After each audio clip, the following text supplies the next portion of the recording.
120까지 알아서 주사율을 변경해 준다는 거예요. 안녕하세요, 김타치입니다. 오늘은 아이폰 13 그리고 아이폰 13 프로 중에서 고민을 하시는 분들을 위한 영상입니다. 이제 아이폰 물량이 많이 풀렸어요. 어느 정도 구매를 할 수 있다는 이야기인데요, 제가 커뮤니티를 보니까 아이폰 13 그리고 아이폰 13 프로 중에 어떤 게 좋을까요? 추천해주세요, 이런 질문들이 많더라고요. 그래서 오늘은 빠르게 어떤 차이가 있는지, 그리고 어떤 사람들이 어떤 폰을 쓰면 좋을지 제가 간단하게 정리를 해봤습니다. 그러면은 우선 빨리 차이점을 볼게요. 첫 번째, 외관 및 스펙입니다.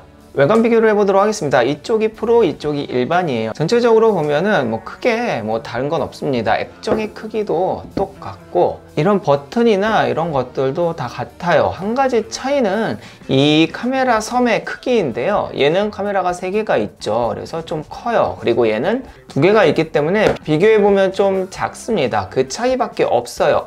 그리고 이건 잘 보일지 모르겠지만 카메라의 높이도 얘가 조금 더 높아요. 사실 실사용하는데 그런 부분이 크게 문제가 될 것 같지는 않습니다. 자, 그리고 무게를 보면 프로 같은 경우에는 이렇게 206g, 그리고 일반 13 같은 경우에는 173g이에요. 그러니까 무게가 약 30g 이상 차이가 나는데, 확실히 들어보면 차이는 납니다. 얘는 되게 묵직하고 얘는 가벼워요. 그러니까 실사용하는 분들은 이 무게도 잘 고려를 해야 된다는 이야기예요. 자, 그리고 램은 둘 다 4GB, 좀 짜긴 하다를 탑재를 했고, 그리고 아이폰 13 같은 경우에는 GPU가 4코어, 얘는 5개의 코어를 탑재를 했습니다. 사실 근데 사용해보니까 그것 때문에 성능의 차이가 확 난다, 이런 것들은 크게 느껴지지 않더라고요. 자, 그리고 외관의 마지막으로 재질 차이를 볼 텐데요, 이거는 12와 같습니다. 프로 같은 경우에는 이 뒷판이 무광이고, 그 다음에 옆에가 유광이에요. 그러니까 지문이 옆쪽에 잘 묻고요.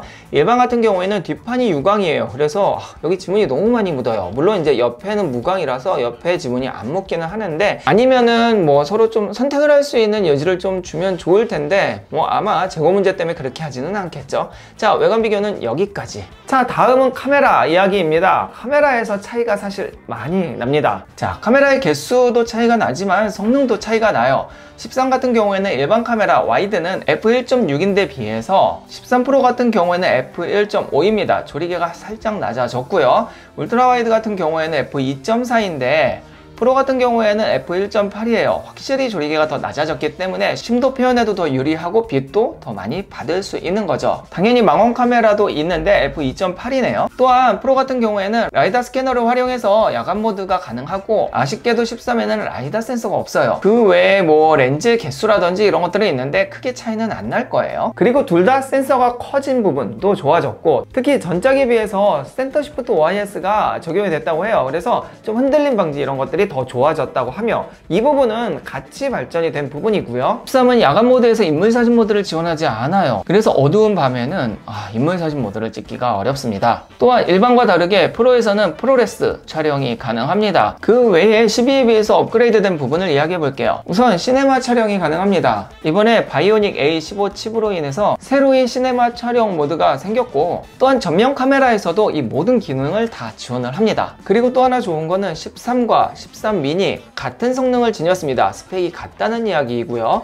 그리고 13 프로와 13 프로 맥스도 같은 성능을 지원합니다. 그러니까 단순히 크기의 차이만 있다는 거죠. 자, 다음은 화면 부분입니다. 밝기의 차이는 있습니다. 우리가 HDR 컨텐츠를 볼 때는 1200니트까지 둘 다 동일하게 올라가지만, 일반적으로 얘는 밝기가 800니트, 그 다음에 프로 같은 경우에는 1000니트까지 올라간다고 해요. 이게 가장 많이 티가 나는 곳이 바로 야외 주광에서죠. 집에서야 사실 어느 정도 밝기 다 보이는데요, 야외에서 볼 때 너무 눈부실 때는 사실 800니트가 모자라는 경우가 있어요. 그럴 때는 프로의 밝기가 조금 더 밝기 때문에 그 부분은 프로가 더 좋다고 봐야 돼요. 그리고 이번에 13에서 적용이 된 1200Hz 주사율인데요, 이거는 아쉽게도 프로 모델에만 들어왔습니다. 그리고 그게 가변이에요. 그러니까 처음부터 끝까지 안드로이드처럼 그냥 60, 120 이렇게 설정을 하는 게 아니고, 설정을 해 놓으면은 이렇게 상황에 따라서 10에서 120까지 알아서 주사율을 변경해 준다는 거예요.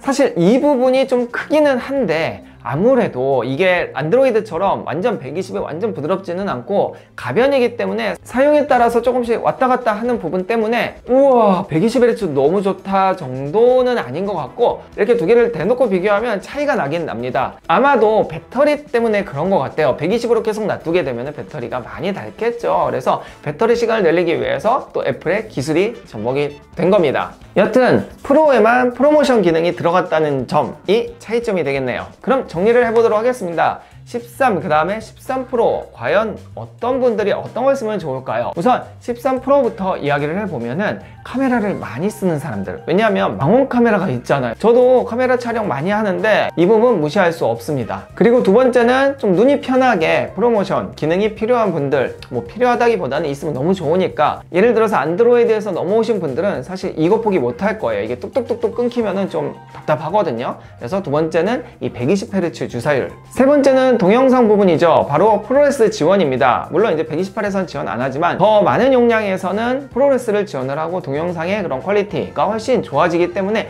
이 부분 많이 사용하시는 분들은 프로를 가는 게 좋습니다. 물론 그 외에도 기능 굉장히 많기는 하죠. 그러면은 나는 아이폰 13이 더 좋을 것 같다. 첫 번째, 가격적인 메리트입니다. 가격 차이가 20-30만 원 차이가 나기 때문에 가장 큰 이유일 것 같아요. 두 번째, 카메라 찍을 때 난 셀카 많이 찍고 일반적인 사진 많이 찍고 막 줌을 당겨 찍는다든지 막 자세하게 찍는다든지 이런 거 잘 안 하시는 분들은 13도 괜찮을 것 같아요. 이미 센서나 이런 OIS 기능들이 어느 정도 업그레이드가 됐기 때문에, 아니 좋아요. 뭐 사실 현존하는 아이폰 중에서 가장 좋잖아요. 이번에는 뭐 아이폰뿐만 아니라 스마트폰 중에서도 거의 최상급이라고 봐야 될 것 같습니다. 세 번째는 무게입니다. 사실 그렇게 무겁진 않지만 그래도 딱 들었을 때 이 묵직한 차이점은 분명히 납니다. 그렇기 때문에 무게가 좀 가볍고 뒤에 막 이런 그 카메라 섬이 너무 괴랄하게 크지 않고 가볍게 쓰실 분들, 예쁘게 쓰실 분들은 사실 저는 이 13 혹은 미니도 괜찮다고 생각해요. 얘기했다시피 미니나 13은 같은 스펙을 가졌으니까요. 자, 그래서 오늘 영상은 이 13과 13 프로를 고민하시는 분들에게 좀 도움이 되는 영상이길 바라며 저는 다음에 카메라 성능으로 한번 찾아오도록 하겠습니다. 그러면 다음 영상에서 뵙겠습니다. 감사합니다. 안녕!